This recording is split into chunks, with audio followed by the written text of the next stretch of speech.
will not live by laws. I will hold to the cross. The greatest power you possess is your ability to choose. Join Lowe's Moore as he reveals how you can begin to maximize that power by exploring yourself on the deepest levels and committing to making lasting and positive changes. Get ready to achieve breakthroughs that will lead to accelerated growth and transformation because you are now tuned in to The Blueprint. Why they actions contradict the lamb. I'm fellowshipping when I'm with the fam. That's more relations, that's foreign and foreign.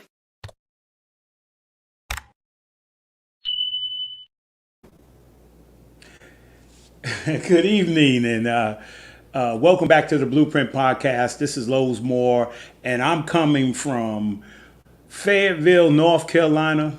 Right, I don't know where you guys are at for this Memorial Day weekend. Right, we could say Memorial Day, but it didn't get here yet. So now it's instead of one day, now it's like 3 or 4 days. Some people take off Friday. Or they find some excuse to take off Friday, get that 4-day weekend, right? But yeah, it's Memorial Day weekend, right? And I'm in North Carolina along with my lovely wife. I mean, as you can see over there. And we're at my sister's house, and we are enjoying ourselves with them. They moved down here last August, right?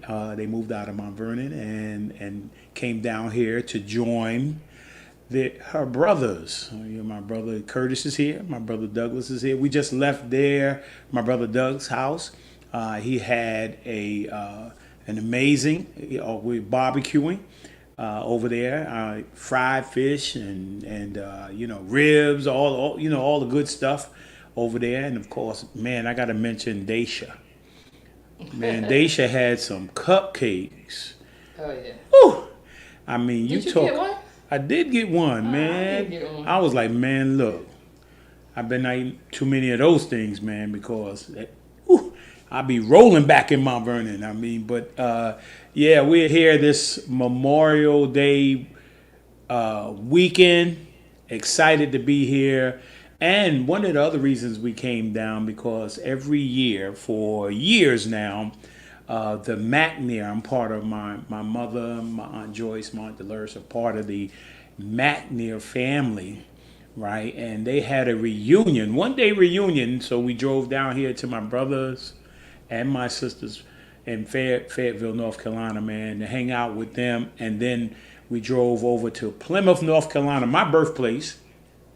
Achoo! That's how big Plymouth is. If you sneeze, you will miss it. But we drove back there to the McNair family reunion.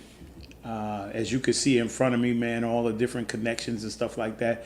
My grandfather's up there, James McNair, and then of course this is a picture of a few of the people. Of course, I think some of the people outside, in uptown Plymouth, North Carolina. And, of course, all the young people were outside rather than being inside. But, yeah, this is a few people that was at the reunion on yesterday. We had a tremendous time.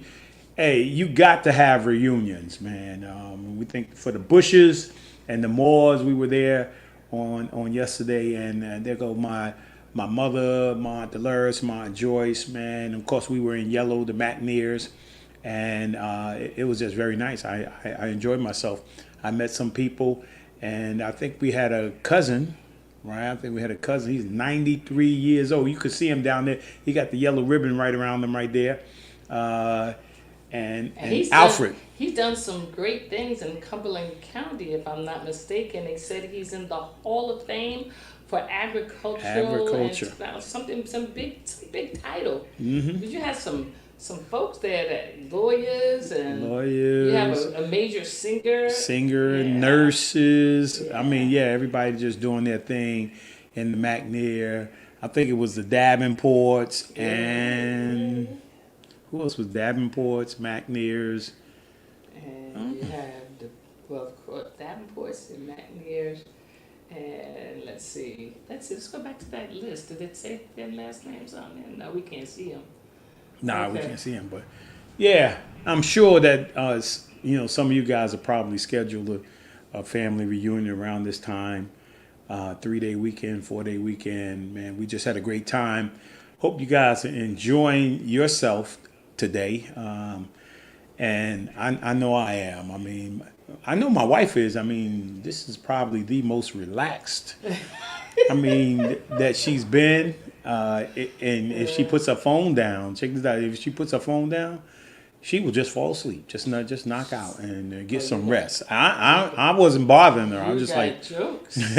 I wasn't bothering her. She was just, just doing her thing, and I was happy that she was relaxing. She would go into the room and lay down, and whew, yeah. So I'm excited, and I hope you guys are too. And so let's get rolling here. Let's talk real quick. I think we got an anniversary there. Oh, you're gonna hit that? Yeah. Oh, 35th anniversary of the Hines. That's Calvin, Buns, and Dee Dee. That's Teresa's sister. Maki Dada. Yeah, tomorrow is their anniversary. We figured we'd get it early rather than get it later. Yes. Right? Well, we'll say happy 35th anniversary to you guys, man. Enjoy yourself. Eat something, drink something on our behalf. Absolutely. And they're pretty awesome. Parents of 3 children and grandparents of 3 children. The legacy continues, and so excited about my sister and my brother-in-law because they are really special. She's usually on every show, but she said she was making dinner. She'll get on a little bit later, so maybe we'll shout her out a little bit later too. Look at that. There's my pebble. You got your pebble. Yeah, I got my pebble. I'm going to drop it in the pond, expecting a ripple effect. And remember that this is just a reminder that this is Mental Health Month, Awareness Month. And we've been doing something around that. We'll talk a little bit more in depth about this as well.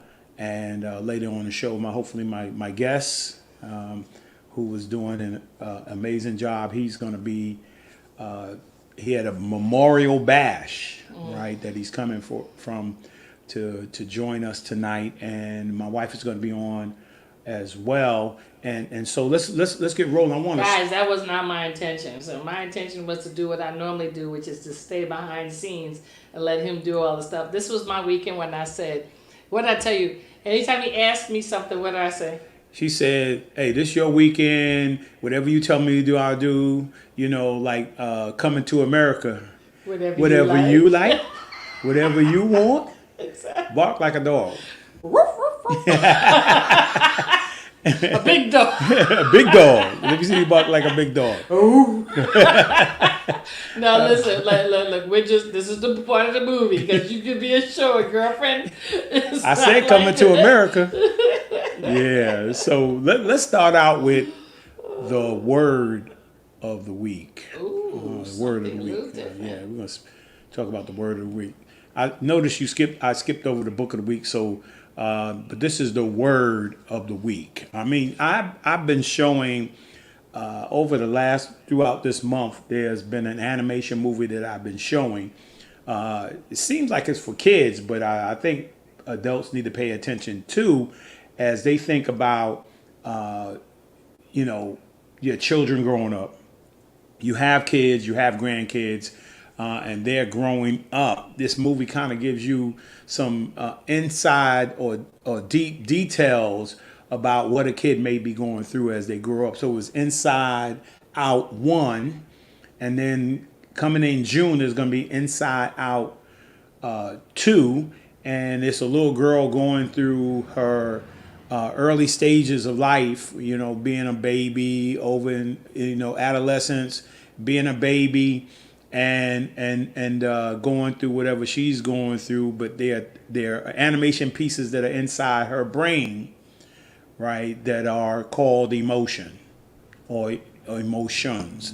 And then I didn't know if you knew this, but we got 20. It is a lot of emotions, a lot of things we experience emotionally, but it's 27 different core basic emotions, right? And so that's a very powerful word.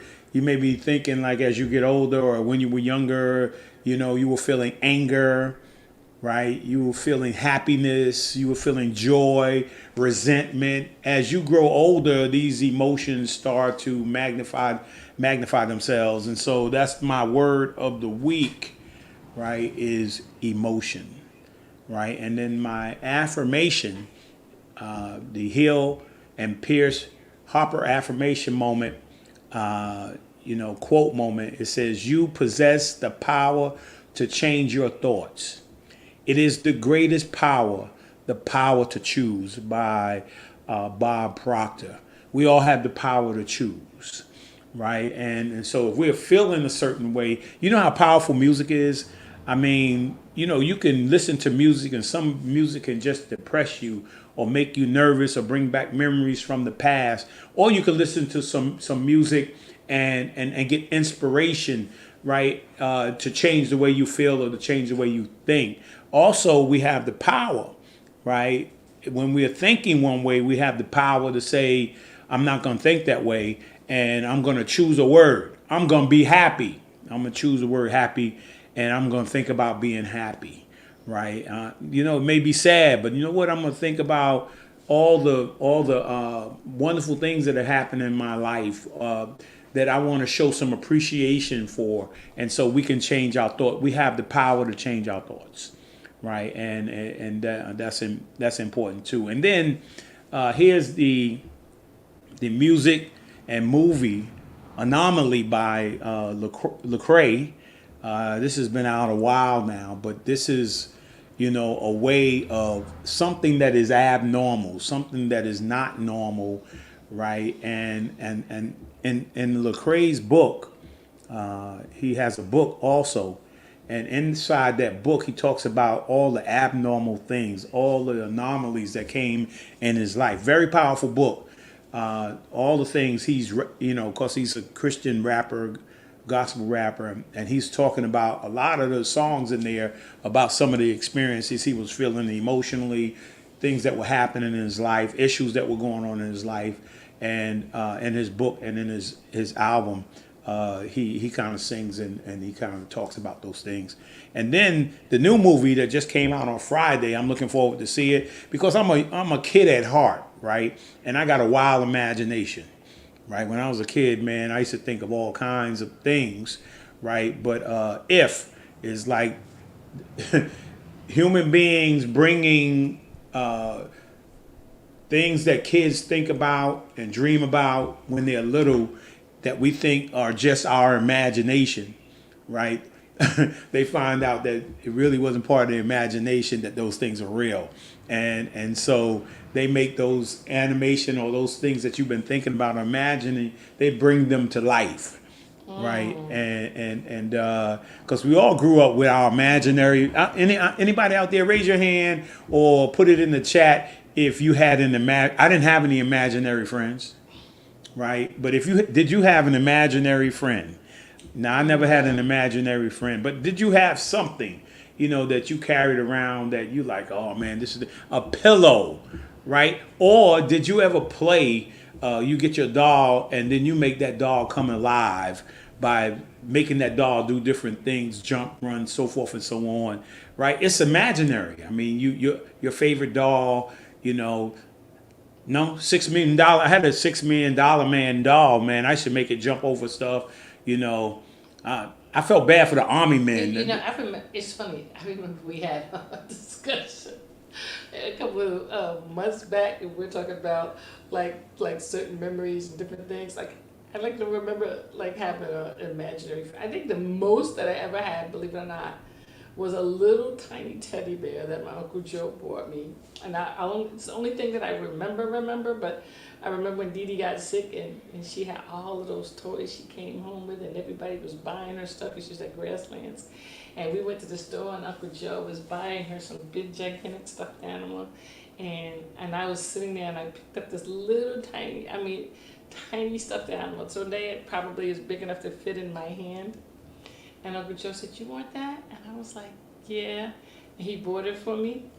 And I had that stuffed animal for such a long time, but it was probably a whole 2 inches maybe. No. I give it 6 inches. It was about 6 inches. and it was a brown teddy bear, and it was really tiny, and it was the only thing that I had from when Dee Dee was sick, and it was yeah. So that's it. But I didn't have no imaginary friends. So, No? no. No, I mean, my imagination was running wild, man. A lot of Disney cartoons, Looney Tunes, Yeah, nah, I should think about those things all the time, man. And they, I had a really wild imagination. But, yeah, check out If, right? It's in theaters now. And make sure you check out Anomaly by Lecrae. And then my person of the week. Ooh, your person of the week. Yeah, person of the week. I mean, Curly Neal back in the day, right, was one of my favorite. One of the things I liked about, particularly basketball, I like dribbling. I mean, a lot of people like shooting and stuff like that, but I like ball handling. Not too many people could dribble like Curly, though. Yeah, I mean, and before him was Marcus Haynes, right? Marcus Haynes was just a tremendous. Before Curly Neal, there was Marcus Haynes. Oh yeah, I remember him too. And then Curly Neal took his place because he had the ball head, and he used to dribble around and throw the ball around through his legs. And I just remember whoever had a ball out in the playground, I get that ball, and I started doing that Curly Neal thing, man. Everything that Curly Neal would do, I would do, man. And pass, he started passing the ball around through his legs and stuff like that. I always admired Curly Neal, and as a Harlem Globetrotter. So he's my person of the week.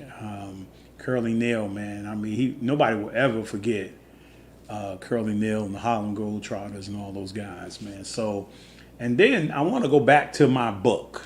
Okay. Yeah, I want to go back to my book real quick, right? And yeah, it's God's prescription for divine health, right? And I was on a podcast, I think, last week, and one of the things we were talking about was holistic health, right? And when there's the physical you, right? There's the physical you. Also, then there's the mental you. Right, which we consider, most people say, body, soul, and spirit. We are 3 in 1, right? And so when we are hurting, right, most of the time, your mom and dad, right, is going to take you to a doctor to address whatever happens to you physically, right? And then, of course, way back in the day, if something was happening to you mentally, right? Nobody wanted to go to a counselor, a therapist. Nobody wanted, because everybody thought that if something was happening to you mentally, right, that you were crazy. Right? Oh, you going to see who? A head doctor, therapist. Oh, that boy crazy. And then go all through the school, man. Elementary school, middle school, high school, adult, man. People say, you be like we at the family reunion, right? And you bring up, hey man, you seen Dorothy? Nah, I ain't seen Dorothy, but man, I heard she was seeing a shrink. I heard Dorothy was crazy, those things that happened in, back in the day, but just like you have a physical doctor, right? And then, of course, my wife could talk a little bit more about it. She got a degree in psychology, which deals with, things that happen in your mind, right? And then psychiatrists, right? All of them, those type of individuals there, right, to help you deal with whatever the issues you had, mentally. Since this is Mental Health Awareness Month. But one thing I want, because I'm going to talk a little bit later about another part of, particularly around youth, in terms of mental health. So I want to talk to my wife because as a social worker, right, probably something that you guys deal with all the time, is the physical side or the mental side of patience, right? And I want to know, since you're also an AP, right? Since you're also a Christian, right? Since you're also an elder, right? The aspect of spiritual health. That in my book, if you can go back to that book real quick. The divine. Yeah. Right. And so God's prescription for divine health by Gloria Copeland. Right. And my wife can attest to this. I mean, she can attest to me. Right. I had anybody out. I'm sure people out there had acid reflux before. Right. I mean, or you still have acid reflux. Yeah. And so, one of the things that I wanted to, because when I went to the doctor, and the doctor, man, I had X-rays, X-rays on when I was having this, acid reflux situation. When the doctor told me I had that, and then I was experiencing what I was experiencing in my chest and my stomach and all those things. This is back a few years ago. And I wanted to, I asked the doctor. He said, "Hey, he would prescribe me something," and I asked the doctor, "Well, how long will I have to take this?" The doctor was like, "Man, you're gonna have to take this all the rest of your life." Right? And I was like, "What? I'm not good at taking pills," but I started thinking about it, man. Because I was playing professional basketball at the time when it hit me. And then it started messing with my head, man. I was running back and forth to the emergency room. And then I started reading one of Gloria Copeland's book on healing. Right? And of course, there are people who don't have faith, who are not Christian. Right? And so I think we all believe that God blesses the doctors and gives them ideas and gives them strategies to help us when we are not feeling well physically, right? I think that, God, we have doctors, psychiatrists, psychologists, we have all these doctors to help us when we're not there mentally, right? But then there's the pastor, then there's the church, and then there's the spiritual side of it. And of it. And I started reading Gloria Copeland, not this particular book, but another book she had, a little small book, and I pulled out and I started to read it, and I started to have to believe in some of the things that was being said at that time, and at that time I started to change the way I was eating, right? And then I started to pray, and I started to do prayer and meditation. So talk to me being on, of course, being as a professional and then having to go to church, how you deal with the balance between the techniques you use on your job and the techniques you would use in terms if you were dealing with somebody in the church spiritually. Right, that's a mouthful. I think you have to always remain truthful. Compassionate,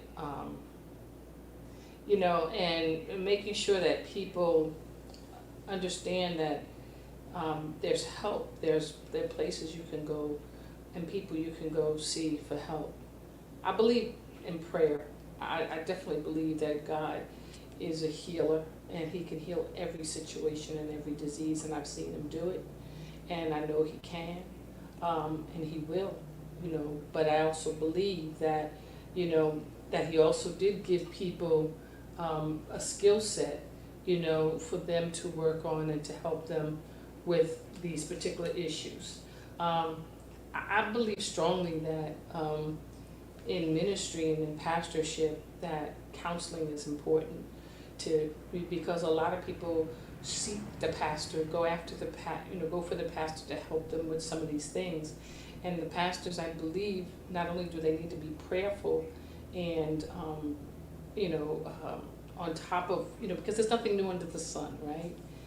but you need to be prayerful about, making sure that you're giving godly counsel, but that at the same time that you also know that there's counsel that people might need, might be a little bit more intensive, or, like you're a pastor and a person comes to you, with an arm that was broken, you pray over the arm, but you're not casting the arm.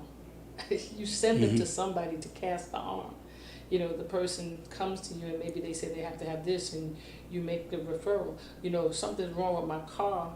You don't go, well, I'm gonna pray over the car, and all 4 of your tires are busted, so we're gonna pray on your tires to make it to South Carolina on them busted tires. No, you say, let's go to the mechanic and let the mechanic fix the tires, right? Mm-hmm. So understanding that there is a need for pastors to know where to go sometimes. Also, that when Pastor Darren Moore was Pastor Centennial, he would always say, you know what, I can't counsel my own members. He said, but I'm going to refer people to you. Mm. Pastor Bishop Kimmy Covington Johnson has her master's in marriage and family therapy. So if somebody comes to me in the church, I find somebody who I know is not only prayed up, but also has got the skill set. So I will refer them to somebody like Kimmy, right? And I think that's how we take care of each other. You know people that are who are in the Lord, but who are also in counseling. Like,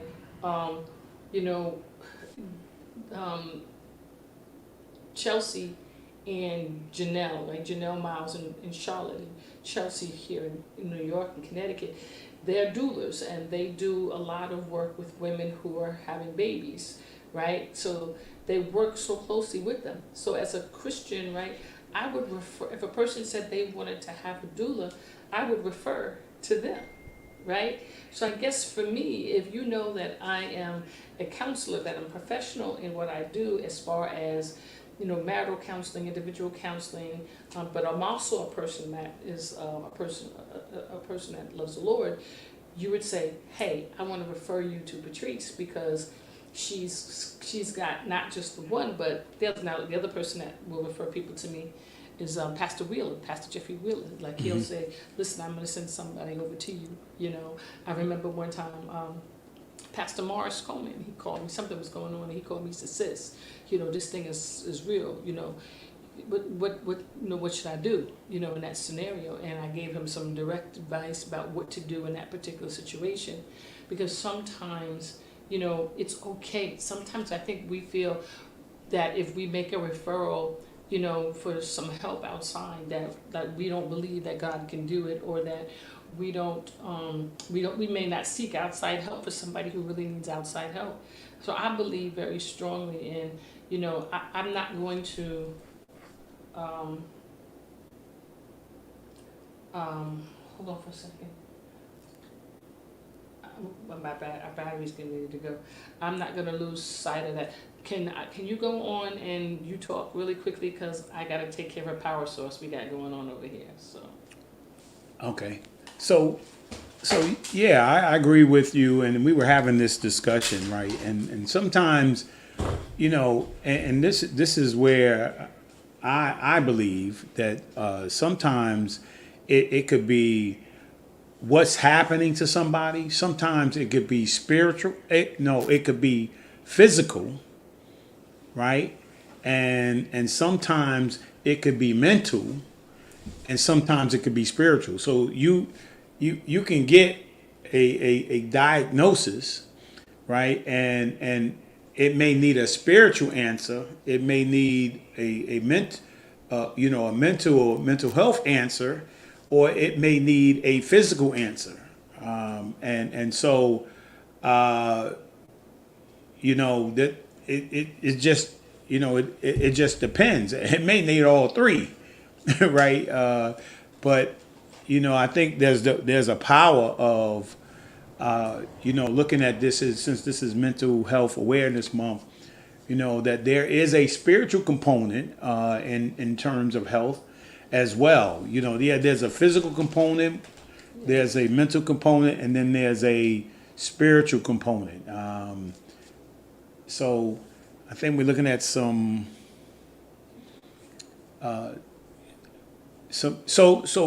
yeah, I don't know if you guys out there, you know, and like I was sharing with them when I was, you know, dealing with some things on mentally, and you guys heard me talk about this a few times on the podcast about some things happened when I was having some health issues, and sometimes, man, you know, sometimes they are physical, you know, and the doctor gives you something and you get well, right? And sometimes the doctor, you know, have to refer you to maybe the problems that you have anxiety or you're depressed or so forth and so on. And then they can they can request or refer you to somebody who could deal with you when you're having signs of depression or anxiety or different things that are going on in your life.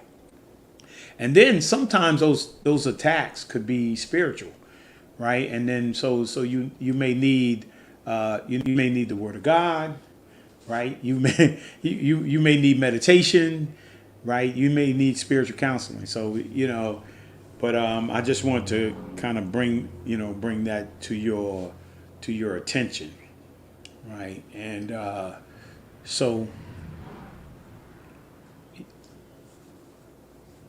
yeah, any I want to see any response, anybody with any response out there to when it talks about mental health and how your situation was either addressed by a doctor, addressed by a counselor, therapist, or it was addressed by something that was spiritual.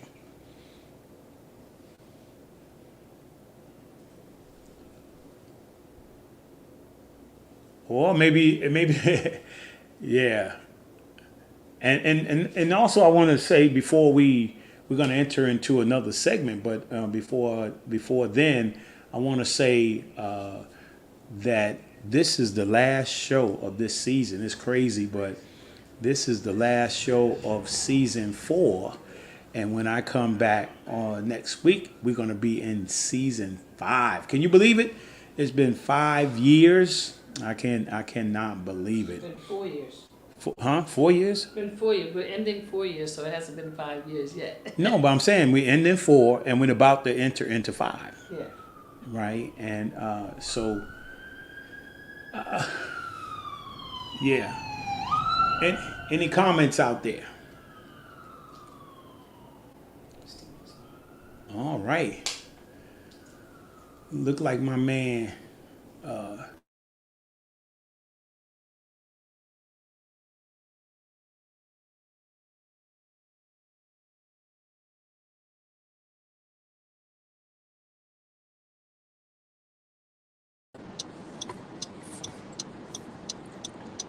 I don't have volume.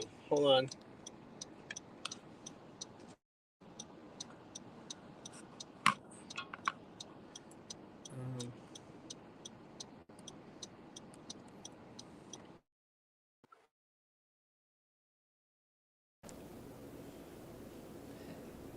yeah. Did he send something? Can you hear me? Yeah, I can hear you loud and clear. Okay. Sorry. How are you? I'm good, man. How are you? Good. Happy Memorial Day and happy holiday to all the veterans out there. I mean, it's an honor. We need to honor our veterans at all times. Yes, we do, without a doubt, man. But I thank you, man, because I think you had an event today. Yes, we had a concert and we had 200 free veterans that came out to see a free concert.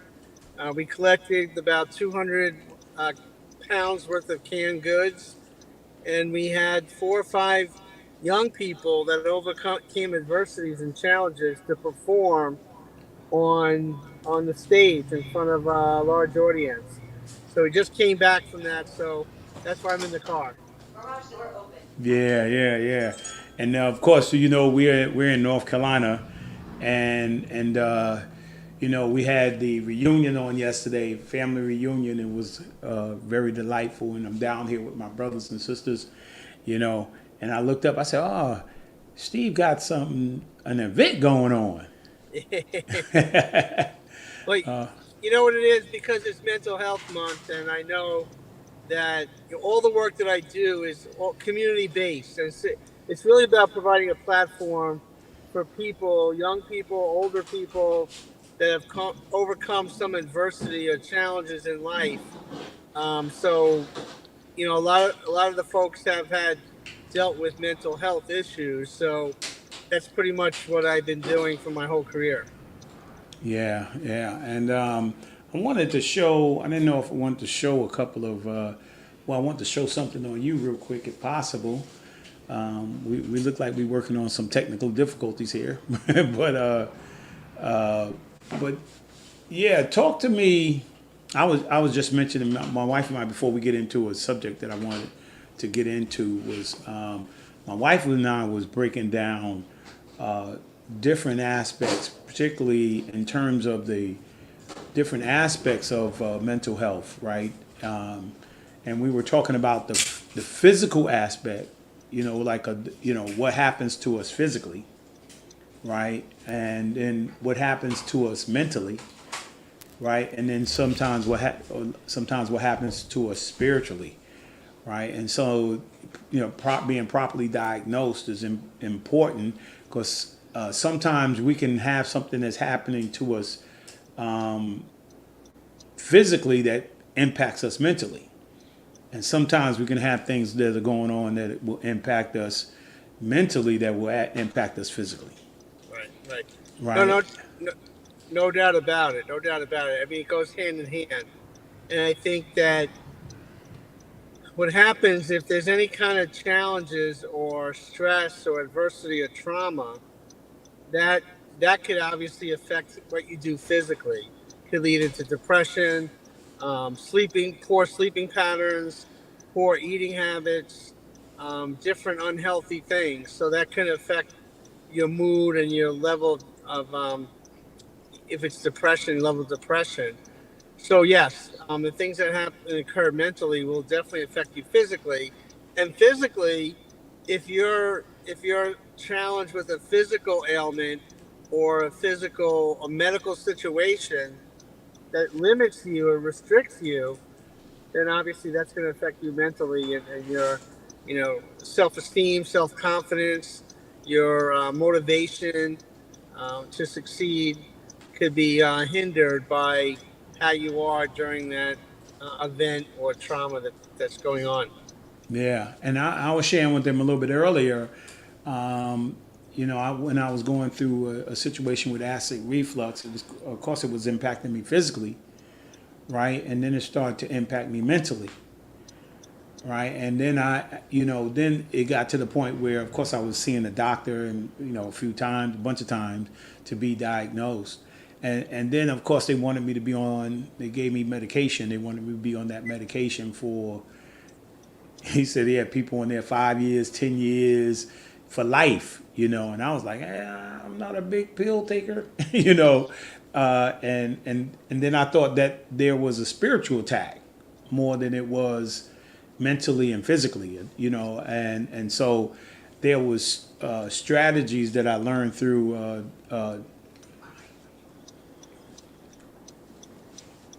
and that I had become aware of in reading the book about God's divine health, and as I started, they also added to it was proper way to eat, certain things that you should be eating, vegetables and fruit and different things like that. And then I started on in terms of meditation and things like that. And then the kind of situation just kind of went away, right? I felt like that God had healed me from that. So yeah, so when you look at it holistically, so when I approach something, whatever the issue may be, I approach it from a physical perspective, I approach it from a mental perspective, and I also approach it spiritually, right? I try to approach whatever the issue is holistically. No doubt, no, that's it.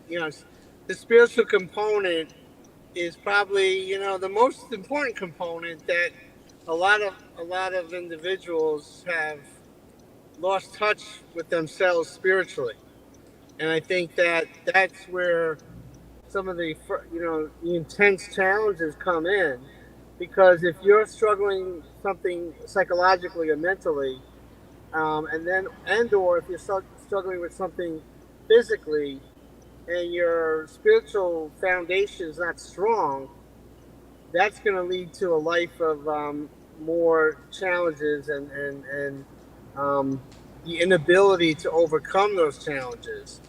So I think just like good health and good eating patterns and good sleeping patterns, spiritual, we have to be disciplined on how we get to that core of within ourselves, to feel comforted, to feel tranquil. And so, if that's the level of spirituality that's needed, sometimes it's going to church, or sometimes it's doing yoga or meditation, or sometimes it's just sitting near the water, or just removing yourself from social media, from TV, from all the distractions that are out there. But we got to find that zone that makes us comfortable and more stable. Yeah, no, I agree with you.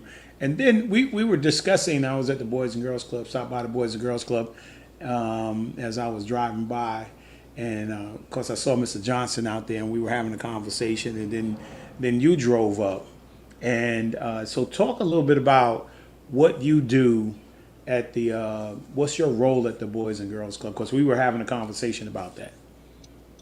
So first of all, I've had a unique journey with the Boys and Girls Club, because I didn't partake in the Boys and Girls Club when I was growing up.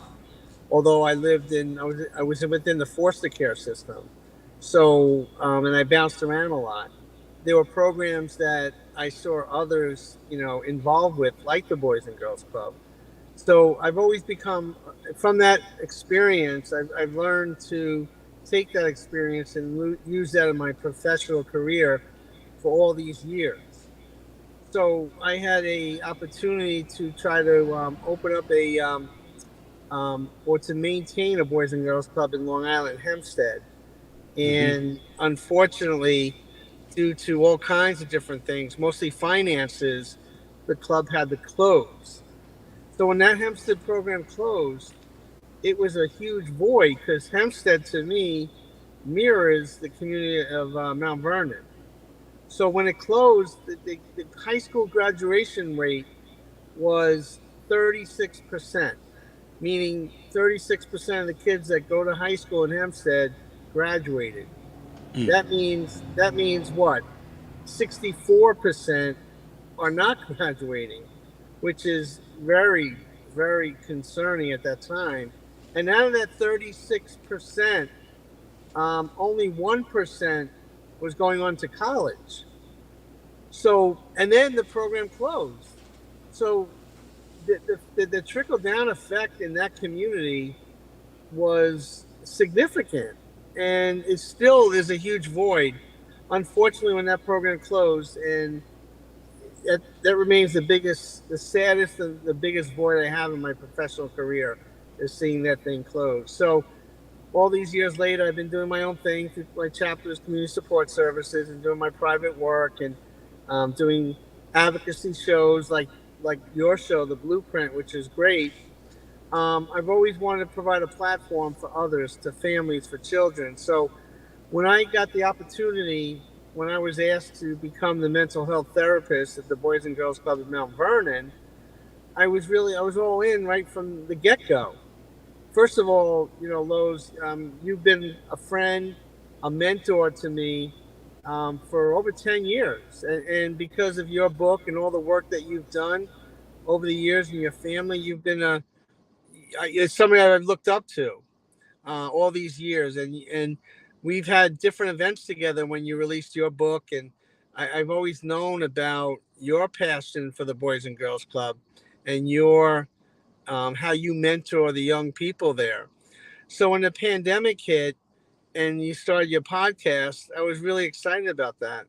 So the other day when we met, it was really a situation where because you're not part of the Boys and Girls Club formally now. You're still there, but your role in that community is so great. So when I saw you the other day, we were bouncing different ideas off each other. And being the mental health therapist for the Boys and Girls Club Mount Vernon, first of all, only 25% of the Boys and Girls Club in the country have a mental health therapist. So I want to, give props and thanks to Mel Campos who brought me in on there, because there's wonderful staff there.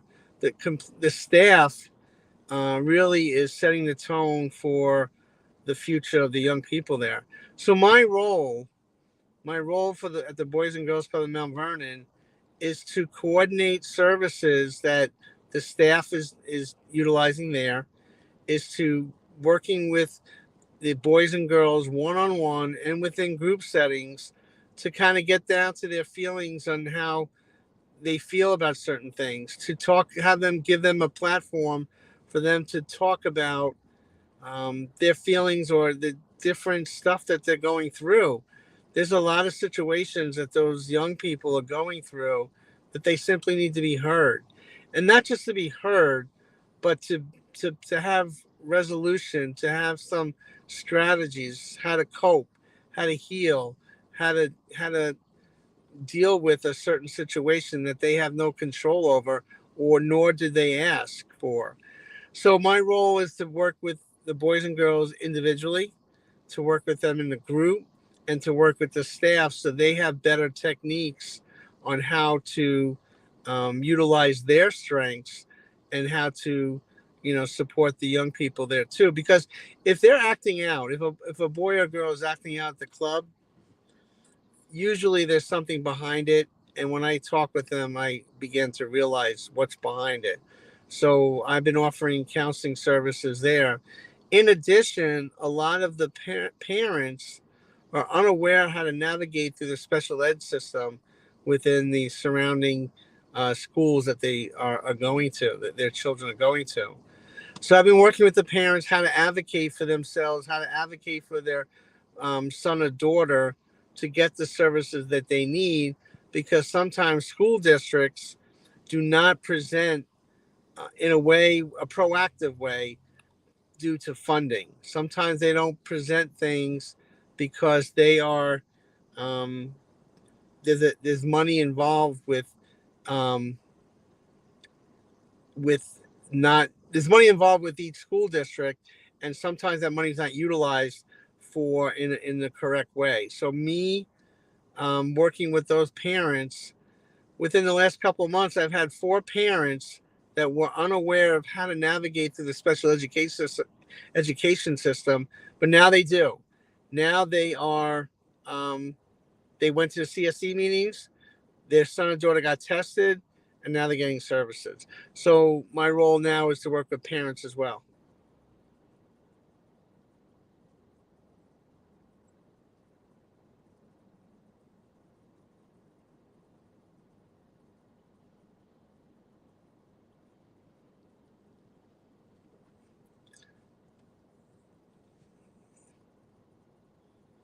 I don't know. Can you hear me? Can you hear me? Oh no, hold on a second. Okay.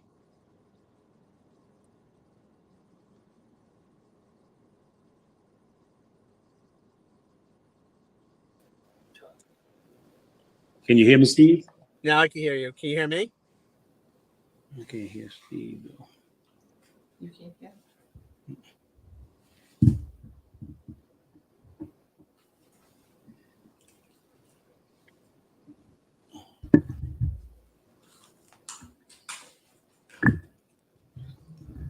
All right.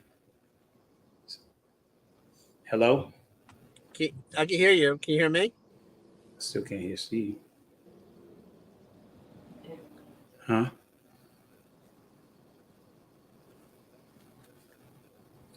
Right. Can you hear me? What? Do, do, do you want me to sign off and sign on? No, not him. Patrice. Hmm? Put the other headphones on. Put the other ones on.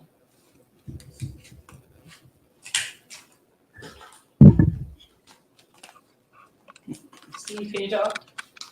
Yeah, can you hear me? Steve? Hello? Yes, can you hear me? You hear me? I don't hear him. Steve, say something. He's talking, Los. I can hear him. Okay, hold on. Now we got something happened here. Just make it like that. Can you hear us, Steve?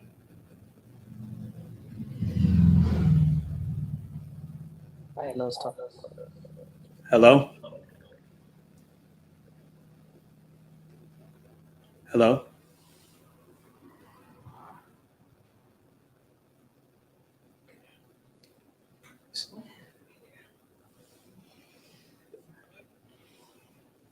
Your computer died. Hmm? Why wasn't it powering up?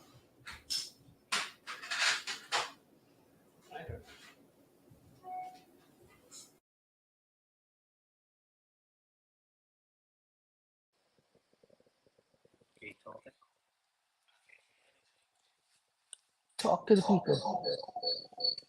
Yeah.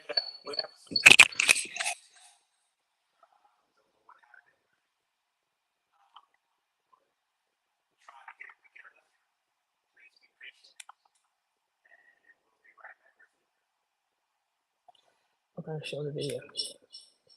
Show the video.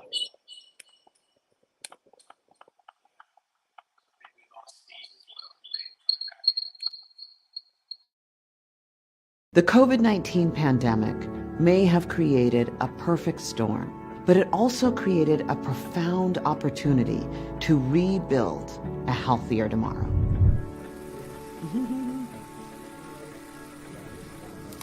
Number one, children are uniquely vulnerable because their brains and bodies are still developing. And the outcomes can have a ripple effect from school performance to violence perpetration to homelessness.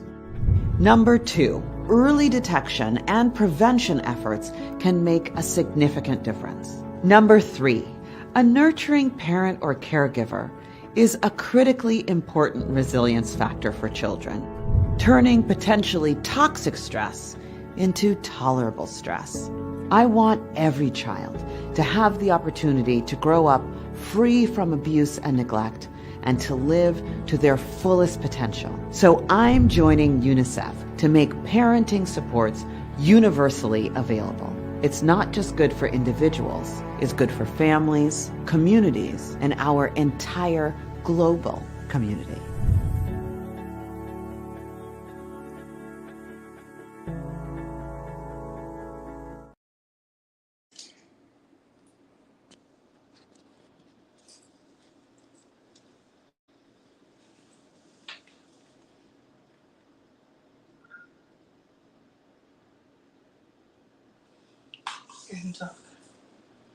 Hmm?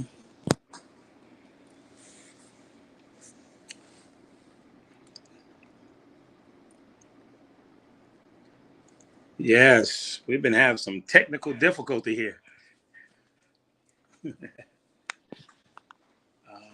Steve, you there? There we go. Yeah. Can you hear me? I can't hear you. You can't hear me? I can hear you. Oh, okay. Yeah. There we go. So I don't know what I missed or I've been talking for an hour and a half. No, but well, what I'm saying is the bottom line is my role at the Boys and Girls Club is to work with the children independently and within a group setting to to to have them develop better coping mechanisms for some of the challenges that they're facing at home, to work with the staff there so they can work with those coping mechanisms, and instead of only seeing the outbursts that they have, to try to get a little more insight into why certain things are happening. And also, I'm working with parents now on how to navigate through the special education system in their respective schools so they can get the services that their son or daughter needs. So within the last couple of months, I've gotten 4 families to go through the special education system and to get the services that they need, that their son and daughters need in the school system. So I'm kind of like the bridge where instead of going from school to home, to the Boys and Girls Club to home, I'm the bridge where I can connect the school life and the home life and connect it with the club. I think that's a missing piece that is really needed in these community-based programs. And like I said earlier, only 25% of the Boys and Girls Club in the country have a mental health therapist.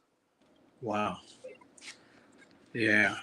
Do you know what the data is for schools as well? For as far as therapists, Yeah. well, right now every school, has a guidance department, and every school should have a social worker. But the school psychologists in the schools, some have them and some rotate within the school district. So sometimes, if the population is greater in certain schools, the psychologist is not prepared to handle the increased population, the large population of schools. However, there are a lot of families, like I said earlier, that aren't they don't have the know-how to get services for their son or daughter, so therefore they're not getting the counseling or the psychological services that they may need. Or if a boy or girl is on the spectrum with autism, those services need to be highlighted early on. You can't hear me? You can't hear me? Hello? Can you hear me? Okay. Yeah, I can hear you. Okay. Is it on my end or? Just say yes. You can hear him, right? Okay. Can you hear me now? Mm-hmm. Okay. I'm listening. I want to show you something. I want to show you a video. And of course, we were talking about why I think what you're doing is so important at this stage of a kid's life, right? Having young kids, whether it be elementary school, middle school, or high school, why it's so important. And I want to show you this video about what you're doing and the power of it because of early childhood trauma, right? So I want to show you this video, and I'd love to get your comment on it by Dr. I think her name is Dr. Nadine Burke Harris, right? And check this out. So many hands raised when we asked that question that many of us have experienced some form of childhood trauma. What are some of the effects that this trauma has on us, even as adults?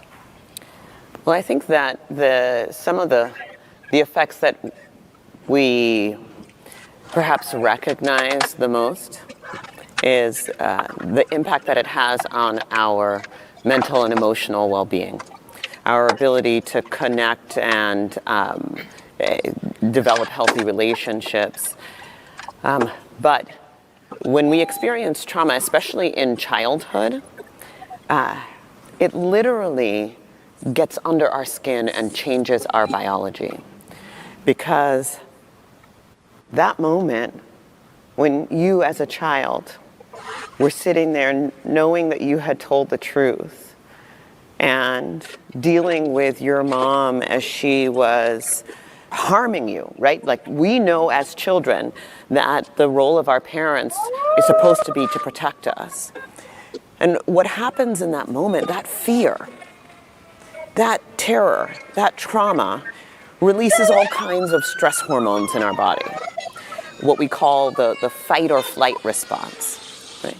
But if that happens too often, if it happens unpredictably, and most importantly, if you don't have that safe and stable and nurturing adult to help to calm that down, what you can get is prolonged activation of the stress response.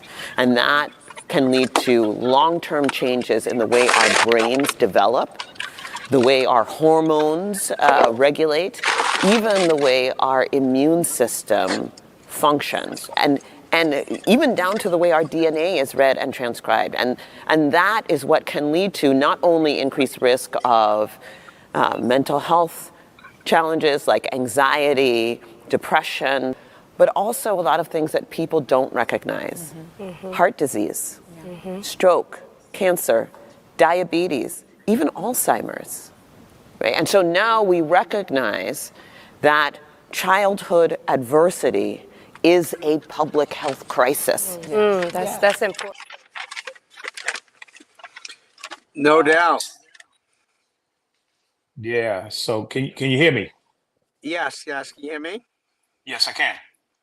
No, Yeah. no, it's a very, very powerful video, the discussion that they were having, because all kinds of trauma and adversity in young people, if they're not confronted, or if there isn't any type of healing from that, it's just going to be um, a huge weight in that person in their development in life, which is always going to come back to that deficiency or that adversity or that trauma if it's not resolved. So I think she's spot on when she talks about the how it affects physical aspect of all of us if early childhood trauma is not it, coping mechanisms coping mechanisms aren't developed early on from that. So that's the danger, and then the high, you have to be able to assess that early on to work with it and to have that proper thing. Now the challenge comes in though is proper health insurance.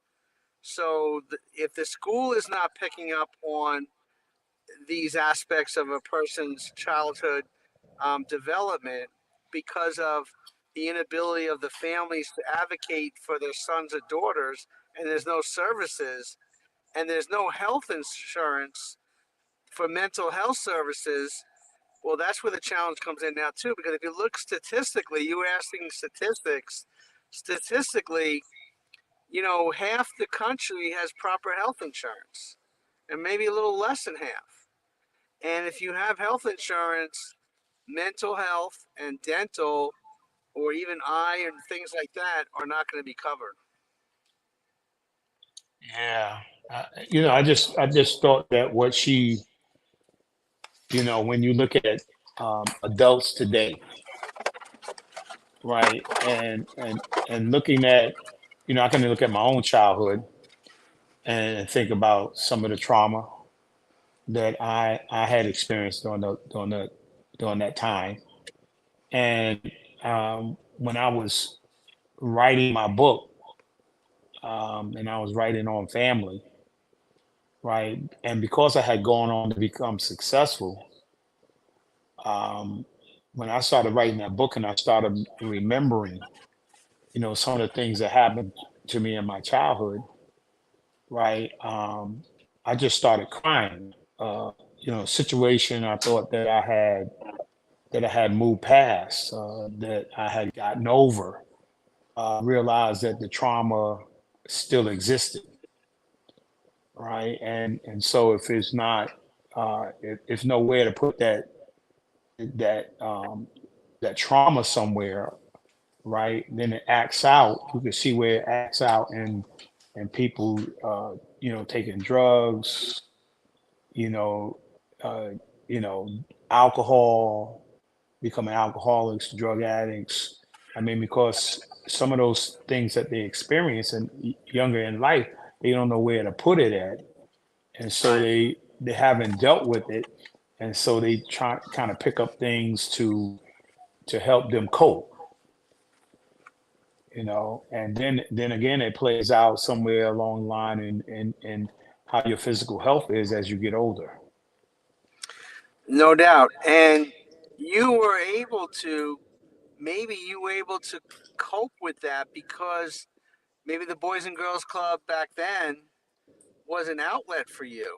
And you were able to, kind of suppress some of that. And then as your physical ability in basketball took form and the support system that you had, that you created, those feelings were suppressed to the point that your talent was visible at that point.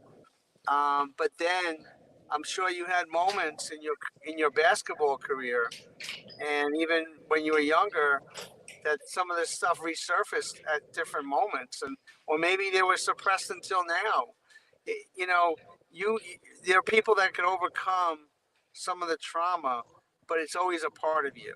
But some people could turn it into a positive force, and some people can't. Um, and so maybe that's where the challenge comes in because not too many people can utilize the trauma that we go through that that can be utilized. Yeah, yeah, I agree with you 100%. I agree with you definitely 100%, and you know, and that's why I don't know, it's going crazy here with the technology, but and we're kind of working through it, but it's such an important topic, and you know how we are, right? We will say, "Oh man, it's Mental Awareness Month, May," right? And then we go to June and we forget about that it still exists, that these Right. things are still actually happening, right? And then there are so many, not just young people and adults that are dealing with these issues all year round, all around the world, not just in America, not but a lot of people are dealing with this, and I mean, a kid seeing something on television can traumatize you, right? It could be a movie, something you see on news, right? Who's talking about that, right? Who's having conversations about those things? I think you brought up a good point before because the breakdown of the family unit too further. I mean, the the divorce rate is sky high, even where it's ever been before. And when you have a single parent family and that parent is working one, two, maybe three jobs, that they're not in the home, you know, you know, with their child on a regular basis. So they have to utilize other people or even a TV set or allow them to be on a computer because that's their babysitting kind of thing. Or and then unfortunately there's no filter in this stuff. So through social media, TV, anything that's out there, where in the past, in an intact family or a family that is there more often, you could put restrictions on things. You could put those safeguards there. Now, the safeguards are very far and few between. So the young boy or young girl who's going through any kind of adversity is looking at things without an interpretation in a positive way. So even lyrics today of songs, where in the past lyrics could be kind of hidden, you wouldn't even know what they're singing about. But now it's out there graphically, and there's no doubt about what they're singing about. So I think the breakdown of the family unit, the breakdown of society, and since the pandemic, more kids are more isolative. There's more anxiety. There's more people, adults and kids are more independent. There's a disconnect. And that disconnect is widening. It's getting wider and wider. So it's up to us to kind of bring people back to, where what's more healthier. And would you recommend, as a recommendation, would you recommend that in people's training, whether it be a teacher, a coach, that they should be aware? I mean, even employers should be aware of and have the necessary tools, right, in place to be able to be aware that these things exist, even for people that work for you, or even a teacher that works for you, or even a kid that's in the classroom, or like you're doing, becoming aware in the Boys and Girls Club, becoming aware and becoming sensitive to that, what kids may be actually experiencing today. Should it be a part of their training, awareness training? No doubt, no doubt. And I think the Boys and Girls Club in whole is moving in that direction, and there are training now to unify that. Internally, what I do, I have a referral form. So if I'm not there and there's certain behaviors that are occurring, I'm asking the staff to put the person's name, their date of birth, and a checklist of different behaviors that they're exhibiting, inappropriate behaviors that they're exhibiting in the setting that they're observing this. So they submit that form to me, and I go over that checklist, and it helps me determine where I should begin my work with that individual. And from there, I'm able to establish rapport, get a little more knowledge of why that young person is doing the things that they're doing. But then once we get to understanding, develop a plan so we minimize it or eliminate the inappropriate behaviors or the behaviors that need to be modified. And that information is then shared with the staff so they can go about working with that young person a little differently, or at least getting a better understanding of what they're going through. Yeah, and there was a statement down here by Mike Hammond, the special ed supervisor at the board, is spearheading a new proactive approach that seems to be working for the students. Then that's the key. That's a very good comment, because there's a fine line of being proactive and reactive. And I think too many of us are reacting to what's going on around us and accepting or accepting the way things are. But if you're proactive, then you're trying to change things. You're taking initiative to make that change, and not sitting back waiting to react to a certain thing. So what's going on there, what Michael is doing, is critical, because we need more parents to be proactive and not just accepting things how they are and not addressing them. Yes, and so there, I want to show you something real quick. I think you've probably seen it, and some of the people out here when I first started earlier in the month, something that the NBA is doing. If we can kind of go through a few of these slides real quick. Yeah, and because I thought it was very, very interesting when I heard in the NBA doing some things on where it starts out, the NBA on mental health, right? Self-care, protective page, power connections, path of moving forward, which is kind of something you just said, right? Right. Yeah, once you come to understanding, there's got to be a plan. Right. Right. So then the next slide talks about take a mental health time out. Right. And I like that approach too, that we become aware what mental health is and taking their approach for it. And then the next one I think is self-talk. I mean, how do we kind of how do we talk to ourselves? What are some of the steps, some of the things that we need to address? You know, um, you know.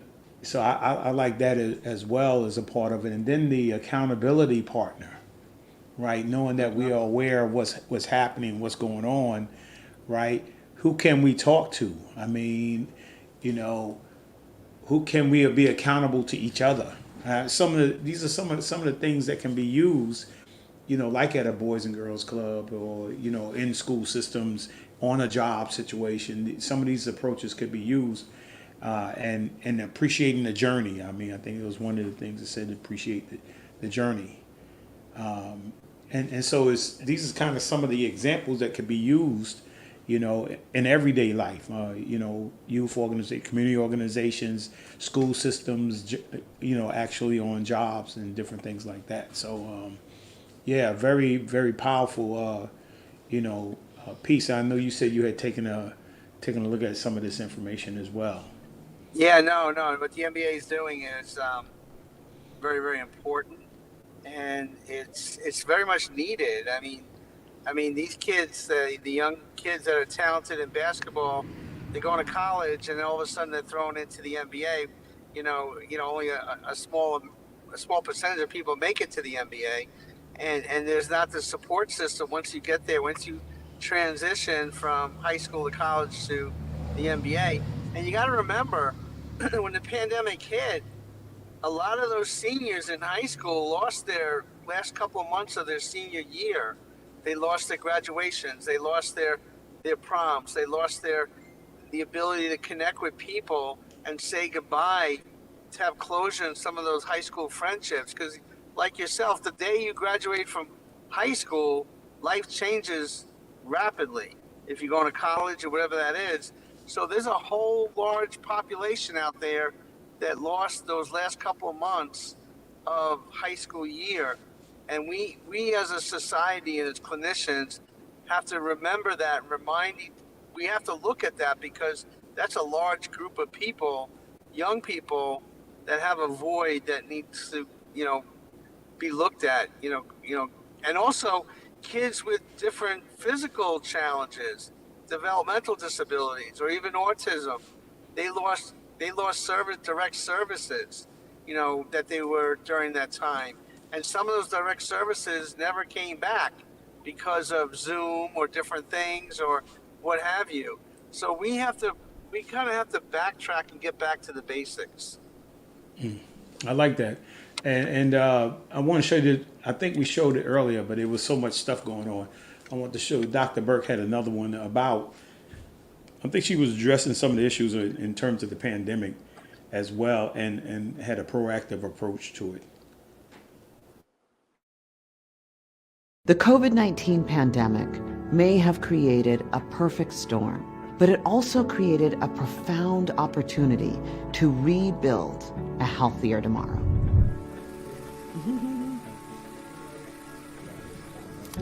Number 1, children are uniquely vulnerable because their brains and bodies are still developing, and the outcomes can have a ripple effect from school performance to violence perpetration to homelessness.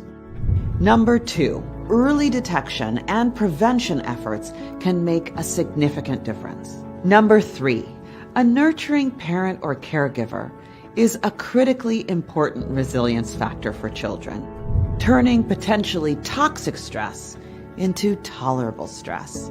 I want every child to have the opportunity to grow up free from abuse and neglect and to live to their fullest potential. So I'm joining UNICEF to make parenting supports universally available. It's not just good for individuals, it's good for families, communities, and our entire global community.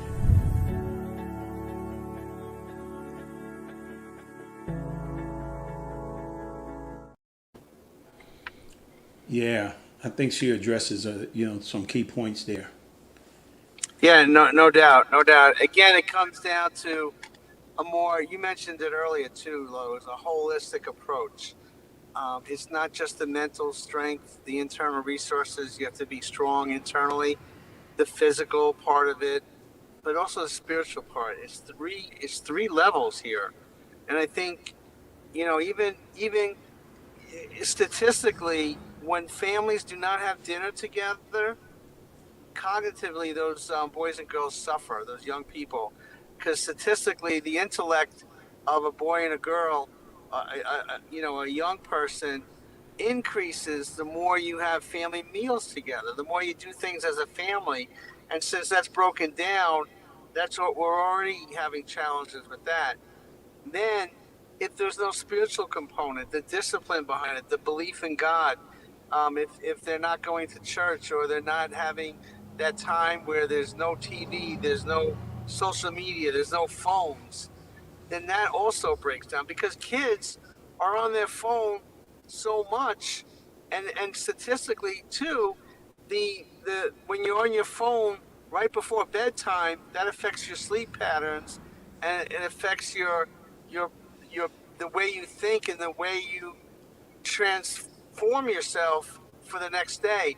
So you're losing insight on how to really connect with yourself if you're on the phone 24/7 or right before bedtime. So limits have to be set, and I think some parents are doing a great job with that, but some parents aren't. And I think phones have been an easy thing to, kind of use for kids to utilize, and for parents, not to really be involved with their kids. It's kind of a way for them to be distracted, which is increasingly becoming challenging.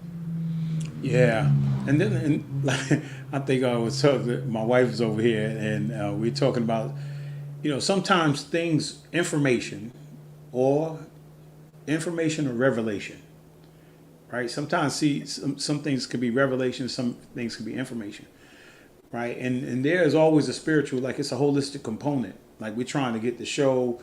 We think that this is, as we end in this month on mental health awareness, I like to think it was a spiritual component, man, was messing with some of the stuff that was going on today, man. Trying not, because sometimes, the powers that are out there don't want this stuff to get out.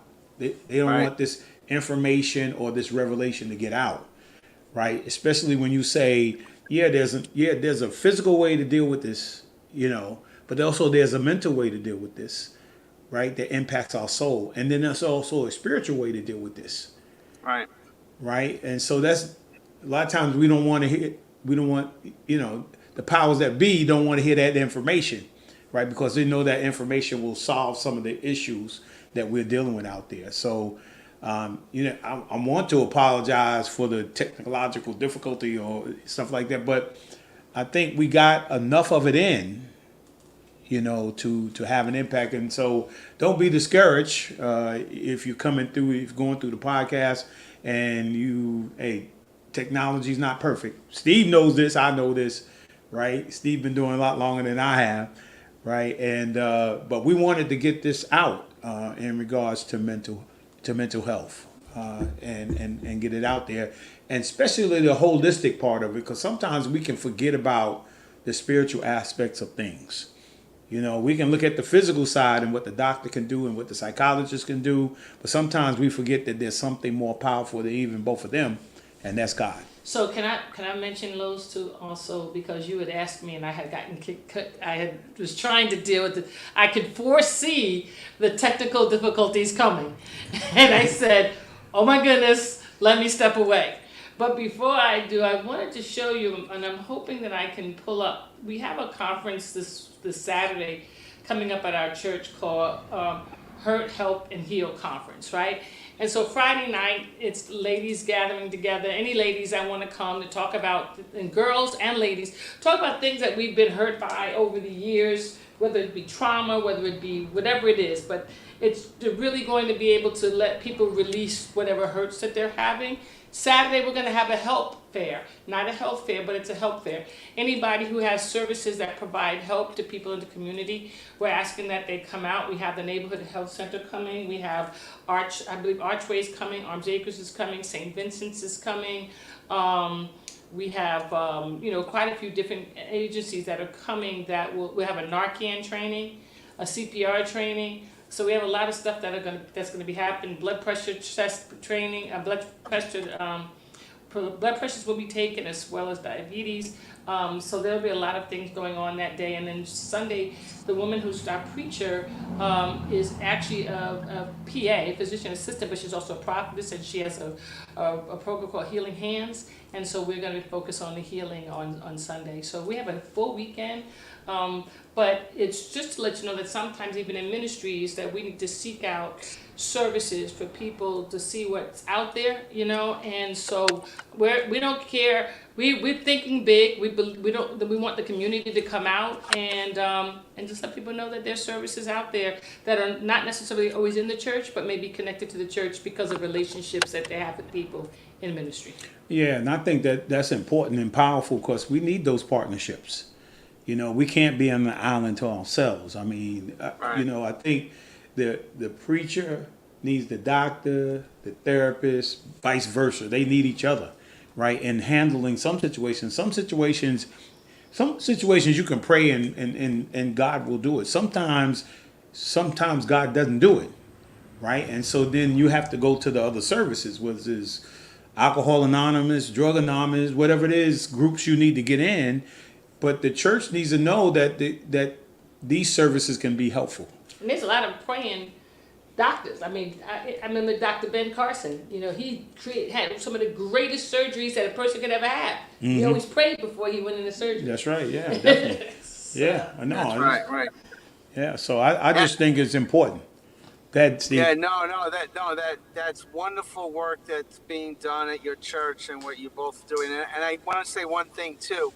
Young people, they want to talk. They want to release some of their stress or trauma. So I think it's up to us as adults, no matter if you're in a therapeutic setting or not, if you just listen, take the time to listen to a young person, that connection is so vital. That what they're saying, what they're experiencing, they want to express it. And if they have that opportunity to express it in a safe, structured way, then you could work on resolving whatever trauma or adversity that they're going through. It's when we don't take the time as adults to listen what the young people are going through, that's when things spiral out of control. And that's when we have to really kind of backtrack on kind of figure out what to do with a certain situation. But I find in the work that I do, especially at the Boys and Girls Club, I've noticed if I just take the time to listen, they want to share. They want to release that and they want to connect. They want a positive experience. They want a positive role model. They want a positive relationship in their life. And I think that is what we all need to do when we're working with young people. Yeah. And that piece, what you said, along with that is communication. I think everybody wants to say something. I think everybody wants to communicate. I think, some little kid looking at his phone 24 hours a day, right? And that's all he's looking at 24 hours, has something they want to say. They just don't know how to say it. Right. Right. And then they're not in a place where somebody's there to break into a relationship, right? That causes for trust to come so that they can open up and communicate to you. Right. And those are very powerful things when you talk about parents. Right. Right. Because most of the time when we grow up, we're afraid of our parents. You're like, oh my God, right. I'm not going to talk to them. They're not going to understand what I'm saying. Right. And I'll tell you, a great awakening for me, man, was the time when I got to high school. And, I used to think my mom was God, that you can, look, I ain't going to say nothing to her, man. I'm going to get punished, man. I'm going to bed early, something like that. But one of the most powerful things that happened to me was in high school when my mom asked me a question. Right? And she asked me a question. I was like, wow. And then it was no longer, because that's what we think of God. Right? We think of God. Oh, God's not going to listen to us. He's not going to talk to us. He don't care about what we think. He don't care about how we feel. He can destroy anything. I mean, he can get rid of anything. Right? But then when you get to the point where now you realize, hey, God wants to communicate with you. My mom wanted to talk to me. She wanted to communicate back and forth. And then our relationship that's took off all through high school. Now, I would come home and say, Mom, you know what happened today? Right? That's the same thing that happened with God too, as well. After you realize that He ain't that big bad wolf, right? You realize that, hey man, that He's a loving person, a loving God, right? That cares about you, right? And so does your parents, right? And so if young people can find a caring adult, right, that can impact their life, man, their life will change.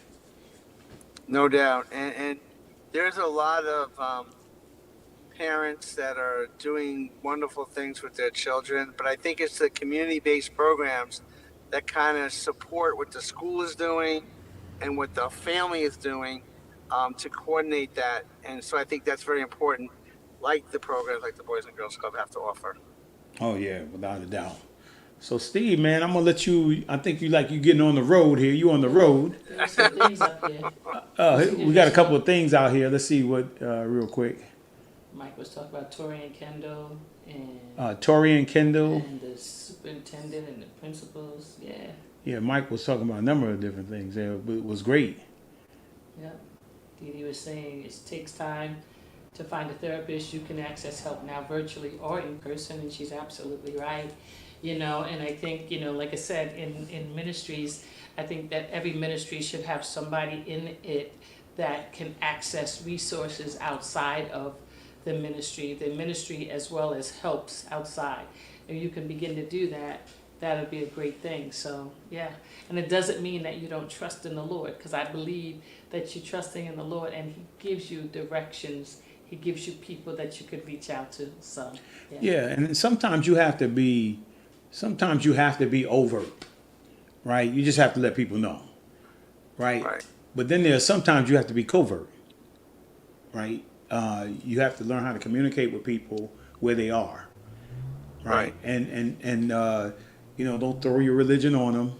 Don't make them run and hide, right? But sometimes you just gotta be loving. Sometimes the way of your faith is to manifest the fruit of the Spirit, to manifest love.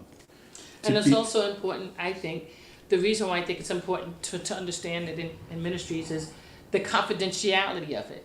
Mm-hmm. You know, Right. if a person comes to somebody in ministry and they tell them something that's going on, that's not something that should ever go across the pulpit as part of a pulpit discussion, right? It should never, like a sermon, you know, there's some things that are just off limits, you know, and that people's confidentiality, if they're coming to you and they're having marital problems, you don't talk about their marital problems across the pulpit or to anyone else. And so, you know, sometimes I say to people, you know, what's said here stays here, because I'm also obligated by my license, you know, to not violate a person's confidentiality. And so you can't tell everybody everything. Everybody should not be entitled to your information. That's very, very important. But most clinicians go by, like, unless it's a danger to themselves or others, you protect that confidentiality rapport with that client or that one person that you're working with. So that's very important. And social media is a breeding ground for everybody knowing everybody's business. So there's no limits, there's no boundaries, and the recipient who is being targeted because they shared maybe too much or they're talking about too much is really now really struggling with traumatic situations via, you know, social media or virtual. And that's a whole different thing that we're all learning to deal with in the last couple of years, because social media and the isolation anxiety because of the pandemic, we have to bring people more out to communicate, not to go on their phones and to share different things, but to talk. Virtual is important, but also community and face-to-face and doing things together is also important too. I think we're losing sight of that. We have to get back to the basics. Dee Dee writes, check the back of your insurance card for those of you who have insurance cards for customer service number for helping and finding someone who accepts your insurance, or most places of employment offer EAP for free. And that is true. And again, because of the ministry part, the one thing that I wanted to add is I'm always very careful to refer my members for specific things to someone else, because it also, if I was to get up, sometimes you can get up to preach and God will give you discernment. You preach on something and it'll be about that person's issue, but if that person shared that issue with you, they're gonna think you're talking about them. right? Right. But if somebody else, if they went out and spoke to somebody privately and God gave you that message, they might say, "Wow, you were really speaking to me, about what I was going through, So I would prefer not to know a person's, problem issues, so that I can move forward and do what God told me. Yeah, and it's a matter with all this. It's a matter of trust, right? Who am I going to who can I lend my trust to? Right. I mean, because I found that to be so powerful in the Boys and Girls Club was that, I tell people like, hey, when you build relationship with young people and they start to communicate with you, you have broke down into their trust. Right now, if you break that trust, right, then you lose that kid. Right. I mean, anytime you break down the trust, you lose the person. Right. They no longer feel like they can trust the church, the school, the Boys and Girls Club. And you don't want that to happen, man, because that's the most powerful thing, is that to keep that trust. And that's really what family is about, right? Whether it be your actual family, blood family, or the family you build in the Boys and Girls Club, or the family you build in the school, or the family you build in the community. That's what most people want, is they want that family. Right. Yeah. Right, no doubt. 100%. So Steve, man, I want to say thank you, man. Let you get back on the road, man. And I look forward to doing this again, because there's still so much more. Yeah, and I see you got we showed some old chapters rap, and then now we got the chapters network, right? Yeah, we got a whole bunch of stuff. You can check us out, chaptersnetwork.org. We have 25 shows, one on the TV and radio.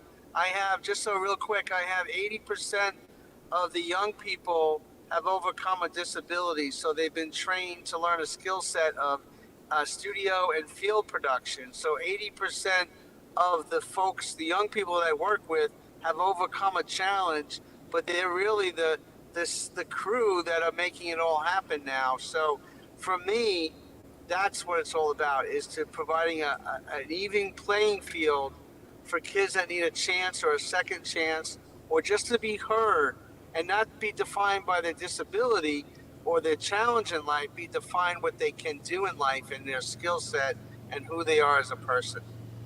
Yeah. So Steve, thank you. Get back on the road, man. Man, love you, man. Love you too. Thank you, Lois. Thank you. I am just thankful that me and your family have been friends for these years, and I just treasure our relationship and our friendship, and see what you do week after week. It's just been a blessing. So keep on keeping on, and I love you both over there. I love you too, man. Take care. Thank you. All right, take care. Bye-bye. All right. Bye-bye. Real quickly, I want to show this last video going off, and I will not be coming back. So I want to say, enjoy the rest of your Memorial Day weekend, right? Some of you probably cooked out today. Some of you gonna be cooking out tomorrow, right? And enjoy it. Enjoy your family, right? I love you guys. God bless you. And this is the last show of year 4. Again, you guys have been hanging with us for 4 years. Right, and Steve was one of the guys who helped start this 4 years ago. Yes. Right, and I want to say thank you to him again. And we're looking forward to season 5 on next week. We start next week, season 5. Wow. Well, it's a true blessing. It takes a village, right? So yes, sir. God bless you guys. God bless. We'll see you down the road real soon. Yes, sir. All right, we're going to show and then we're going to end. All right. And if you make it tomorrow, if you wake up tomorrow. Yeah, I always say, if you wake up tomorrow, make tomorrow your masterpiece. God bless you, and I'll see you next week. Tyler, you just got off the stage with the dulcimer. I did. What is up with it? What is up with it? You killed it out there. Thank you, Steve. appreciate that. We are here at Arts in the Plaza, another beautiful Saturday. We have to thank all the promoters here. We are the Chapters Community Support Services and Chapters Network. We're here every Saturday. We have 14 shows on our network, but more important, we pay it forward, don't we? We do. We're a certified 501(c)(3) nonprofit. We have a lot of charitable efforts going, including Arts in the Plaza, but also with St. Jude, with Long Island Cares. We have here with Long Island Cares. We're always bringing around collecting canned goods. And during the pandemic, we were out every single day in force. We continue to do that. But coming here is really special. How important was it to film yourself out there? It's amazing. I mean, I always love performing, and to do it in a setting with other artists and other people paying it forward, it's nothing better. That's right. And we have so many great people to thank. Want to thank Benoit, Hippie Chick, want to thank, and Sammy Hoops, want to thank for everybody putting this on, because it's such an important cause. 10 years they've been doing this. 10 years. 10 years. Crazy, right? Yeah. Right after that, they're bringing out local talent, musicians like Dave, which is amazing. Gave you the opportunity to put yourself on stage. It's so cool about it. Yeah. But if you want to track us down, Chapters Community Support Services, Chapters Network at 516-476-6271. God bless everybody out here. The Chapters Rap with Steve Vaccaro on Facebook. And you got your own show with Rachel Barcelona. I do. The Chapters Rap Music Hero Show every week, every Thursday, 7:30 to 8:30 p.m. on the Chapters Rap with Steve Vaccaro Facebook page. I'm Tyler Gianchetta at Giant Cheddar on Instagram. Then we're on Optimum Cable and BronxNet and Spectrum and YouTube and Facebook. You gotta check us out. Thank you. God bless.